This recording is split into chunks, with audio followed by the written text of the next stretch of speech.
pretty lively here.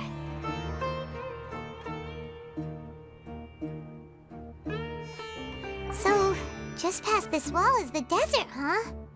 Oh, wow. Paimon remembers hearing people call this the Wall of Sum.007. It's made to block sandstorms from the outside. Oh, if it's this tall, it's gotta be the divine work of Greater Lord Rukkhadevata, right?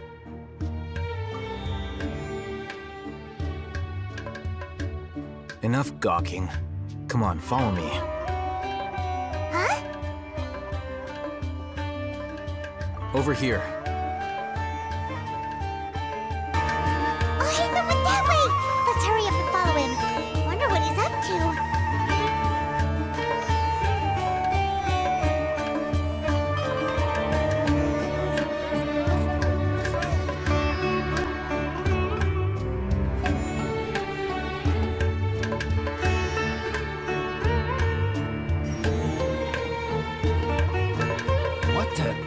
Where did she go?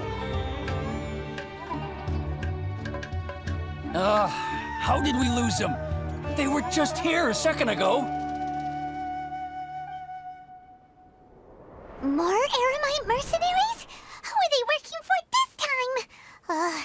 Anyway, Traveler, it seems like we were being followed again. You were too careless. You should have noticed those hopeless amateurs trailing you a long time ago. There's no need to thank me. I've never cared to keep track of personal favors. All I did was correct a mistake I happened to come across. It's a habit I developed at the academia. You really gave Paimon a scare, Alhaitham. We never thought we'd run into you here. Last time we met at Port Ormos, didn't you say you were going back to the academia?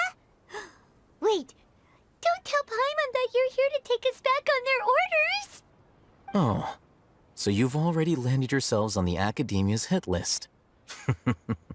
I can't say that I didn't expect it. However, had I wished to turn you over to the academia, don't you think you'd already be the Eremites' honored guests by now? Oh, right. You do have a point.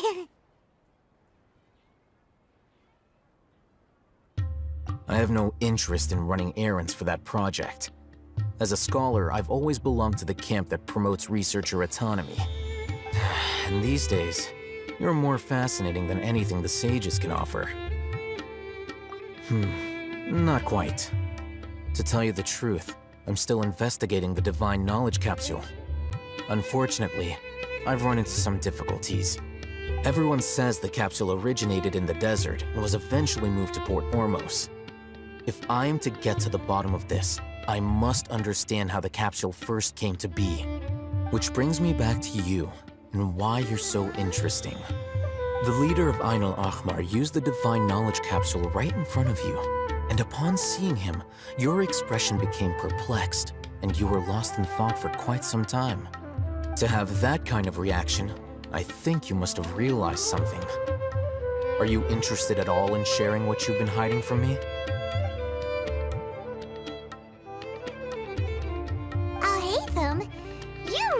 A ridiculous eye for detail.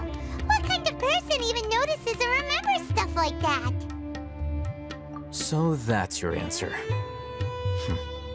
Well, I do work for the academia after all. So considering that, it is indeed wise to keep your cards close to your chest. But that does prove you do have some undisclosed information about the Divine Knowledge Capsule. Am I right? No matter. Rather than simply learning the answers from you, I'd still prefer to investigate on my own. Speaking of, you two are also headed to the desert? That's right! We have the same plan as you! But we don't really have any concrete goals at the moment. Then I'd suggest starting with Aru Village. It's the largest settlement in the desert, so it'll probably have more resources and intel than anywhere else. Well, would you like to— It's always better to travel with someone you know. Let's go!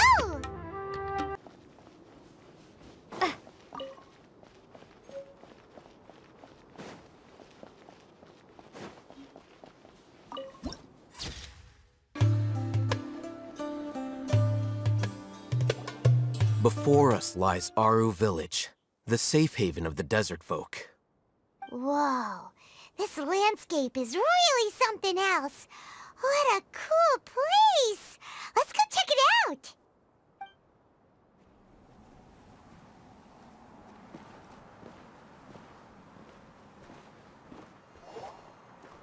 Wow!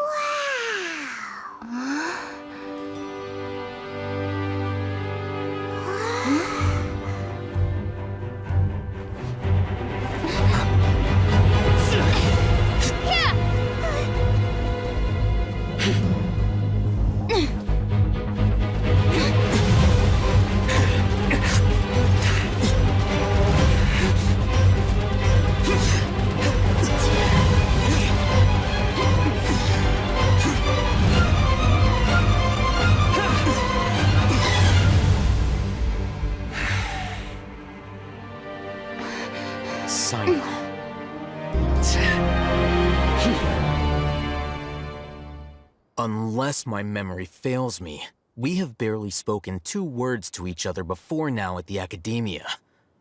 Would you care to enlighten me as to when and how I invited the General Mahamatra's wrath? Oh, Hatham. Do not think you can escape my judgment just because you managed to escape my attack. Judgment? So that's how you'd characterize your actions here, is it? Or would elimination perhaps be a more accurate description? Had I used my full strength, not even this traveler would have been able to stop me. Though styled like an assassination, I sought only to ensure that my target would be unable to flee or resist. Standard practice for the Matra, as well you know. Seemed to me more like your own personal touch. Who is that, Al-Haytham? Did you call him General Mahamatra? Yes. General Mahamatra Sino, head of all the Matra at the Academia. He's a formidable hunter, and the ultimate nightmare for any who have committed academic crimes. You seem to have placed a lot of trust in Al-Haytham, to the point of blocking an attack for him. If I were you, I'd never choose to side with him. I wouldn't believe a single word that comes out of his mouth. I have been pursuing this scribe for a long time. I urge you, stand back and do not seek to defend him any longer. Otherwise, there will be consequences. Has Al-Haytham done something wrong? Hyman doesn't think he's as bad as you've made him out to be. I won't waste my breath explaining things. Al-Haytham, I saw it during our fight. Take it out. The divine knowledge capsule you're hiding on your person. Unless you want me to retrieve it for myself. Very perceptive of you. Nothing escapes a Matra's senses. Wait, the divine knowledge capsule? Didn't it fall into the Matra's hands in Port Ormos? No wonder you speak with such confidence, Sino. But I must admit, I'm very curious. What does this capsule mean to you? And why, as General Mahamatra of the Academia, are you all alone in the desert? As far as I'm aware, the other Matra have been speculating about your disappearance. Have you been given a mission that's, let's say, morally dubious? If I was the real target of your mission, what was stopping you from simply using your authority and resources to judge me within the walls of the Academia? I should have known you'd be difficult to deal with. You two? Ugh! What should we do, Traveler? Paimon feels like we can't trust either of them. Ahem. Well, look at you two, acting all tough and self-righteous over there. Wait, Dia?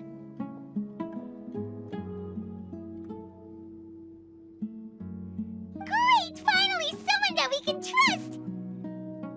You gotta help us out here, otherwise these two are gonna start fighting again!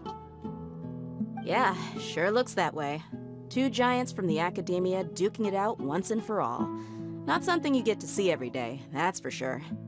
Listen, I know you academic types love to fill up your big brains with self-righteous morality and lord your empty rules and virtues over each other.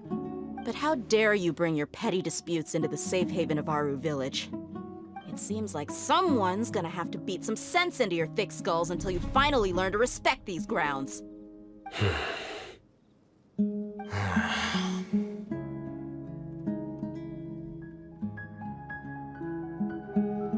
Hey, did either of you hear a word I just said?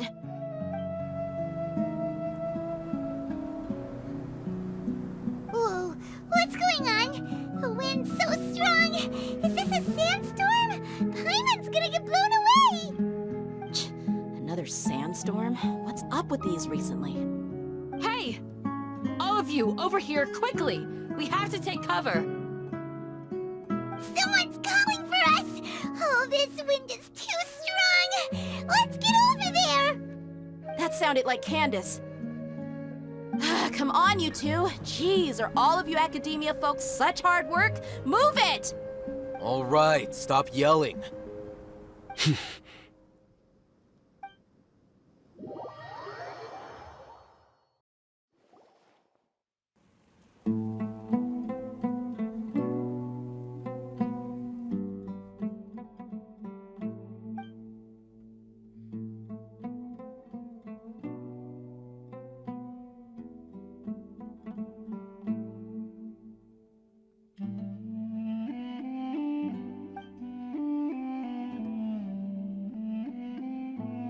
Well, this is pretty awkward. Hey, wanna play sardines with 3 people who wanna tear each other limb from limb? Sure, why not? Sounds fun. The air is so thick and heavy. Paimon can hardly keep floating anymore. My sincere apologies, everyone. This is the home of our village chief. I will have to ask you to make do with this small room until the sandstorm dies down. Please, let me introduce myself. I am Candace, protector of Aru Village. Our savior has come at last! Nice to meet you, Candace. The name's Paimon. Thank you so much for helping us. There's no need to thank me. It's only right to help each other when the weather gets rough. Wow, she's so gentle and caring, like a nice older sister. Unlike those guys over there. All right. Now that we're all better acquainted, we should return to the topic at hand. As a guardian charged with the responsibility to protect my fellow villagers from harm, I was observing your conflict from afar, even before the sandstorm started. And now that you have set foot within Aru Village itself, it is all the more my responsibility to make absolutely sure that you pose no threat whatsoever to us. So please, have an honest and sincere conversation with one another, and put your hostile feelings to rest. If anyone dares to start anything again while they are under this roof, I will not hesitate to send them out for some quality time with the creatures of the sandstorm.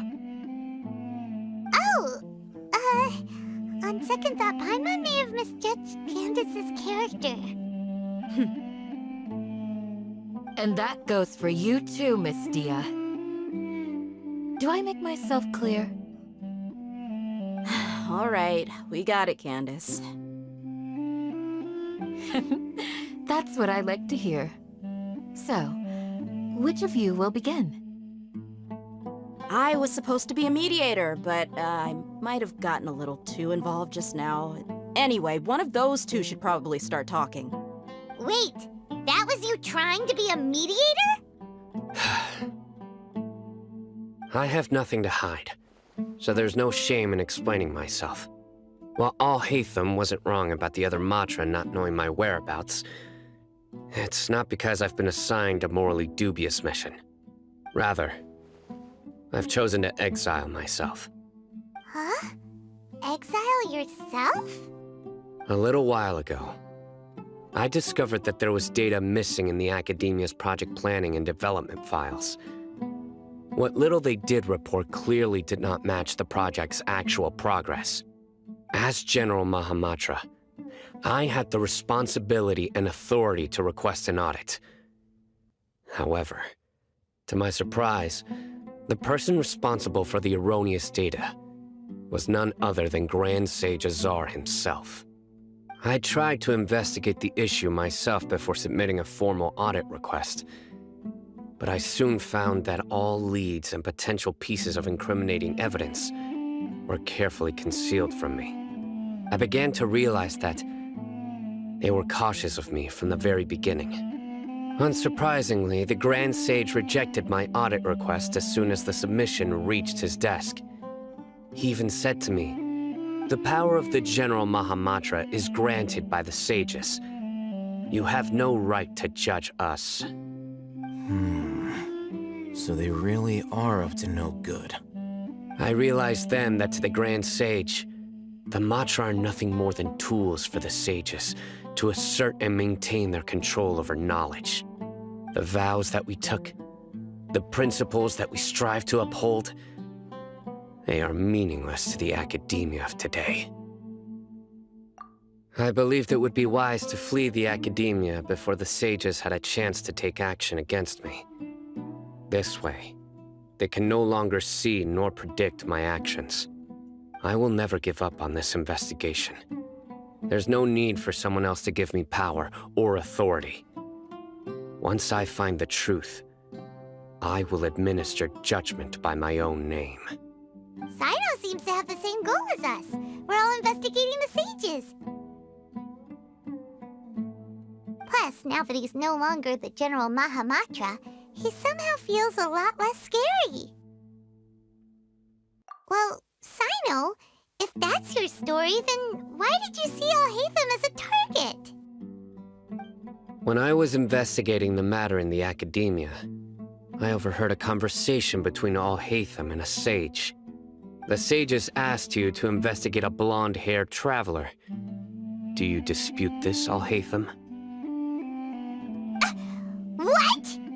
Like many parts of the project, this assignment was undocumented.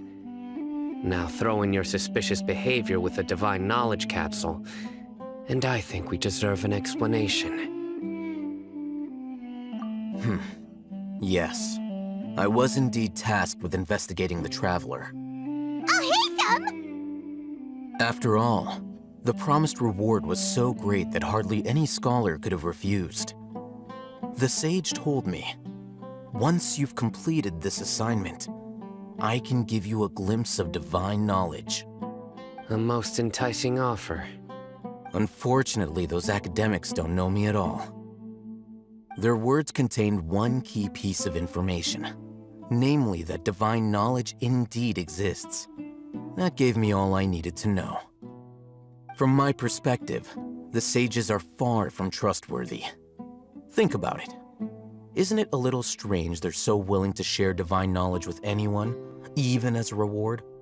So, I began my own investigation following the lead of the Divine Knowledge Capsule. In the end, I realized my wisdom in committing to this rather than collaborating with the sages. Had I been less guarded, I probably would have ended up like that Ain al-Ahmar mercenary, incapable of remaining sane for long enough to hold a conversation. You mean that the sages originally planned to dispose of you, using one of those capsules that drive people insane? I'd already given up on the assignment by then. I only told the academia I was waiting in Port Ormos for you to appear so they wouldn't suspect anything. So it came as quite a surprise when I encountered my erstwhile target while investigating the Divine Knowledge Capsule. Criminals do love to talk about coincidences. Even though I ran into the Traveler by chance, I had no intention of providing assistance to the academia. Also, you should remember, you were the ones who decided to follow me and strike up a conversation after I left that tavern. That's true. Alhaitham helped us out at Caravan Rebat as well. Maybe he's telling the truth. I'm willing to apologize if that's worth anything to you. I took the Divine Knowledge Capsule behind your back because I judged its existence to be a significant risk. I felt that it would be best for no one to interact with it before it had been properly studied.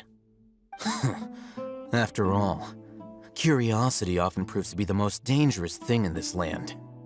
You should be well aware, Scribe Al-Haytham, that curiosity can also lead you to danger and suspicion. Answer me this. Did the sages share any information about their project with you? Have I not made myself clear? You and I are both distrusted by the academia. Do you really think they would tell me anything? Fine. Although you haven't completely proven your innocence, I won't regard you as an enemy, for now. As you wish. Good. I'm glad to see you two clearing up your misunderstandings. And now you, Dia. I believe it's your turn. Oh, sorry. Whatever the boys were talking about must have been so boring that I spaced out. My situation is pretty straightforward. My employer, Dunyarzad of the Homayani family, is friends with the Traveler and is currently recovering from her illness at home. I had nothing going on, so I decided to return to Aru village for a visit. I was actually looking forward to a pretty exciting time getting back together with everyone here. But then I saw these two random guys in the middle of a pointless argument. It ticked me off, and things went downhill from there. Is that all?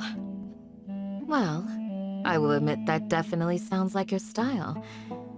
In that case, welcome back, Dia. That's more like it. I missed you all so much, Candace.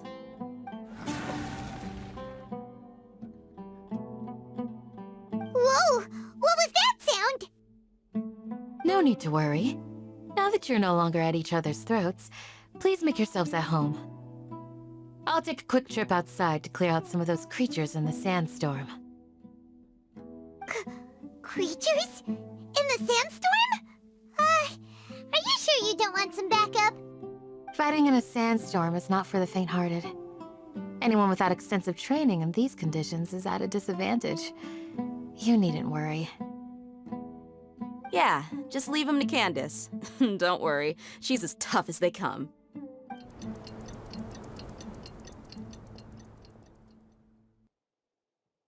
The wind's died down. That means the sandstorm's over, right? Candace still isn't back yet, though. Is she alright? Maybe we should go out and check on her. When you put it that way, even I'm starting to feel a little worried. All right, let's go. We've been here long enough, and the boys are as chatty as the floor.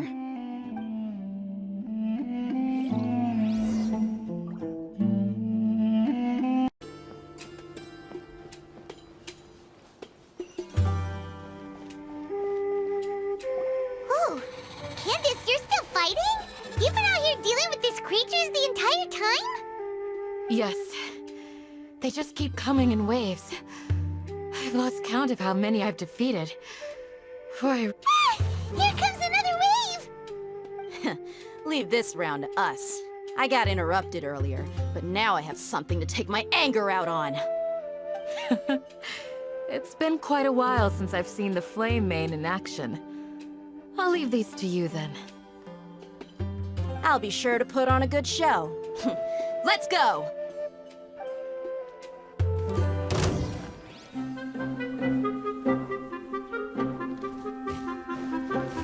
Cool it! Prepare to be blown away! Windblade! Let's light it up! Freeze! Everybody stand back!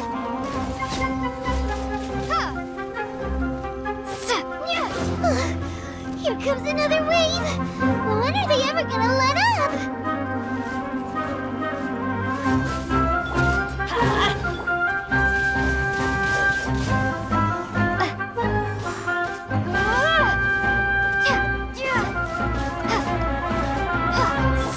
Cool it!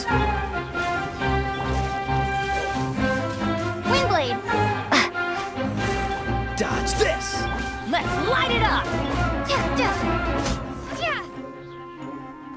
The creature stopped appearing. Was that the last of them? What we fought just now was probably the aftermath of the sandstorm. So we should be safe for the time being. Well fought, everyone. No injuries, I hope. Huh? Who are you? Ah, my apologies. I haven't had a chance to greet you yet. I had my hands full taking care of the village's elderly and children. I am the chief of Aru village. Everyone usually calls me Uncle Anpu. Sir, I am also originally from the desert, but I have not been back for some time now. May I ask if such sandstorms are common? I can't say they've always been common, but recently the storms have become increasingly severe and frequent. Besides sandstorms, we also occasionally get earthquakes. According to an investigator who stayed in the village a while ago, these unusual natural phenomena are related to the withering of Irminsul. Another effect of Irminsul's withering. So, Irminsul's withering causes withering zones in the forest, and sandstorms and earthquakes here in the desert? Everything in the natural world is inextricably connected to Irminsul. These regional symptoms can indeed be a reflection of Irminsul's present state. Everyone in Aru village needs to take good care of themselves. Speaking of which, why haven't I seen a single village keeper since I got here? Village keeper? Who are they? Village guards like Candace? Does your curiosity know no bounds? Village Keeper is how Aru village refers to mad scholars, exiled here by the academia. Most of them are scholars who lost their sanity after a period of training in the Avidia forest. The academia believes that their crazed mutterings may have a negative effect on the psyches of other scholars. So, they're forcibly exiled to the desert. Though if you ask me, it's all a boatload of nonsense. Alas, that's exactly what we've been trying to investigate. One by one, the village keepers have been mysteriously disappearing without a trace. But no one in the village has ever seen them leave. If you're planning to stay around the village for the next few days, I'd appreciate it if you could keep an eye out for them. I've had encounters with those people in the past. I'll see what I can do to help. The Matra are the ones responsible for their exile. Now that you're no longer with them, are you trying to alleviate your guilt and atone for your past sins? I'm fascinated by how you think.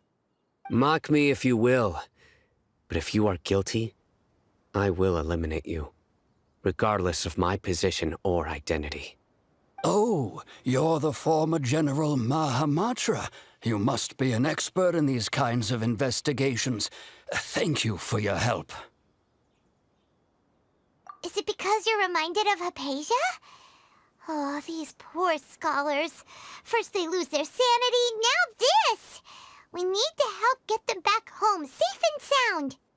But, is it really a good idea to tag along with Sino? You seem like you really don't trust him.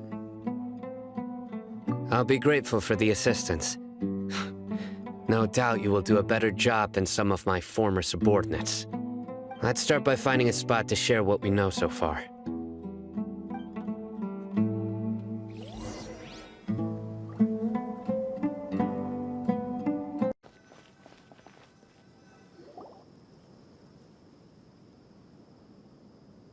Although I've sent myself into exile, I'm still doing essentially the same things as before.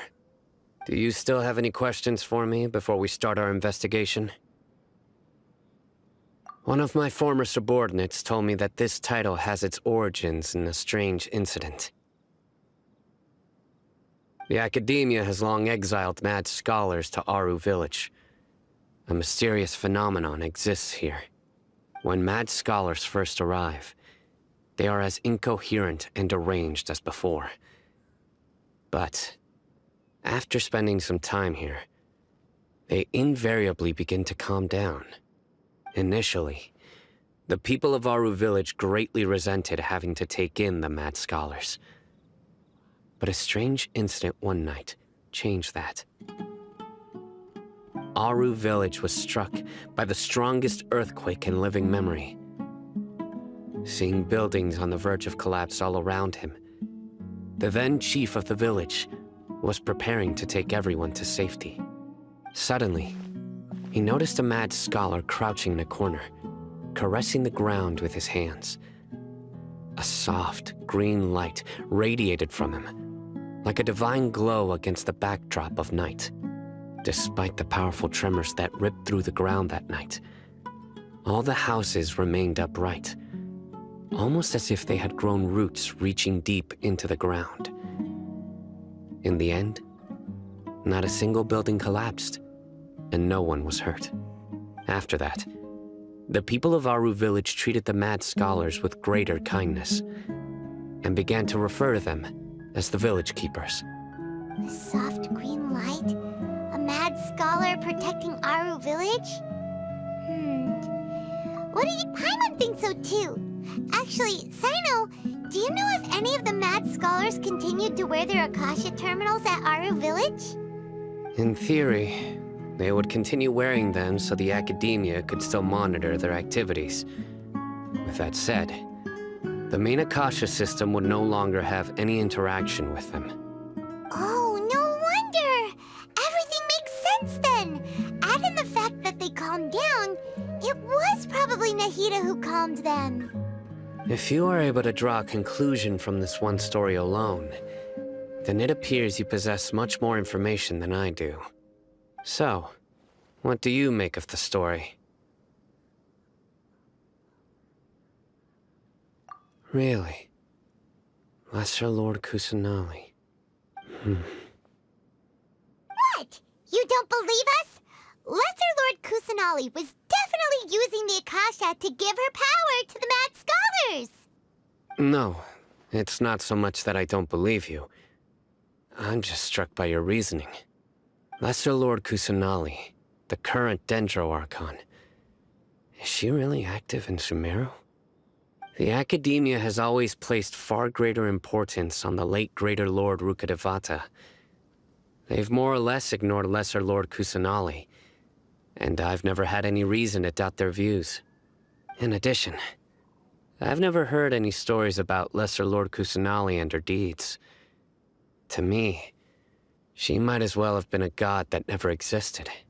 No way! Nahida definitely exists! She's a... How should Paimon put it?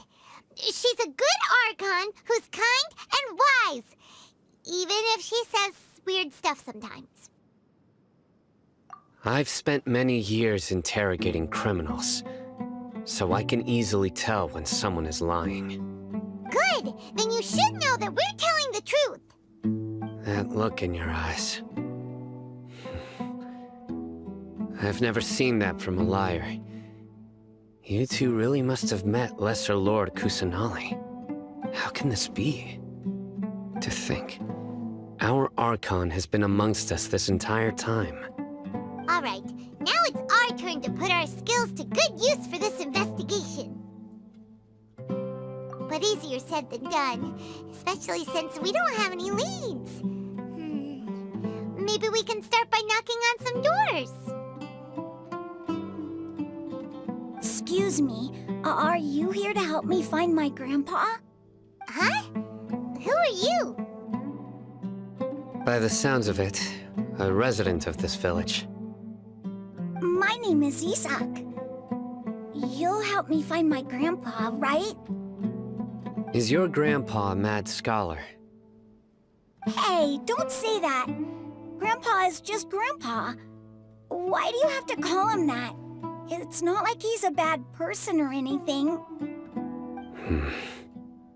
The person you're referring to is not a local, yet you are. Why do you call him Grandpa? Grandpa is just Grandpa.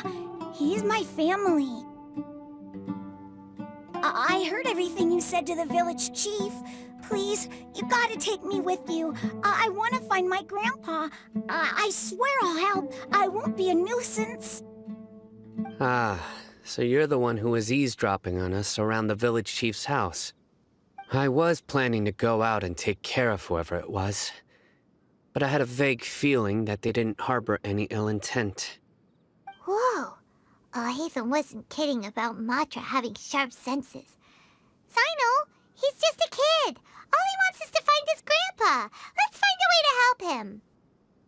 Sorry, I was only listening in because I wanted to know where Grandpa went.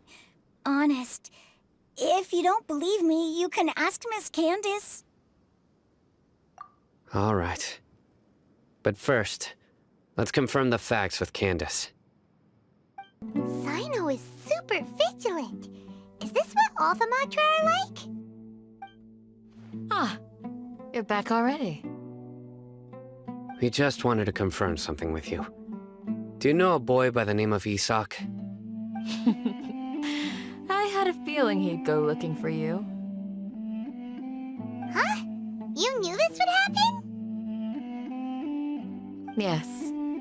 Although he tried his best to stay hidden, I still noticed him eavesdropping outside the window. He really wants to get his grandfather back. Isak's parents were both Aramite mercenaries who rarely returned to the village after finding employment in the city. He was raised by his grandfather. Unfortunately, it was only a few years before his grandpa passed away. Isak was still very young at the time, so various families in the village took turns caring for him so he could survive. Later, an elderly mad scholar arrived at the village. Isak thought the scholar bore a striking resemblance to his grandfather, and thus often spied on the man. However, the scholar was unkempt in appearance and incoherent in speech. Although Isak referred to the man as his grandpa, he was afraid and didn't dare to approach him. One summer night, the oft mumbling and bumbling grandpa suddenly calmed down and seemed to become more lucid. He even noticed Isak hiding in the distance. So Grandpa walked up to Isak and patted him on the head. He even took Isak to the entrance of the village, where he patiently taught the boy the names of the stars, and accompanied Isak until he fell asleep. The next morning, Isak woke up and wanted to go find his grandpa again, only to realize his grandpa no longer recognized him. However, even so, Grandpa retained his calm expression. It's said that those who saw the scholar claimed he no longer appeared to be crazy, but appeared to be living in his own world, almost as if he were sleepwalking. Isak was thrilled that his grandpa was able to find peace, and would follow him all the time, asking him things like, "Grandpa, want me to take you somewhere fun?" Or, "Grandpa, could you tell me stories about the stars again?" All this somehow just makes Paimon feel really sad. It seems like they both deserve so much better. Perhaps. Nearly everyone who lives in the desert has some form of hardship or regret. But even so, we must still continue on with our lives. It's also my reason for fighting. I must continue to protect this land.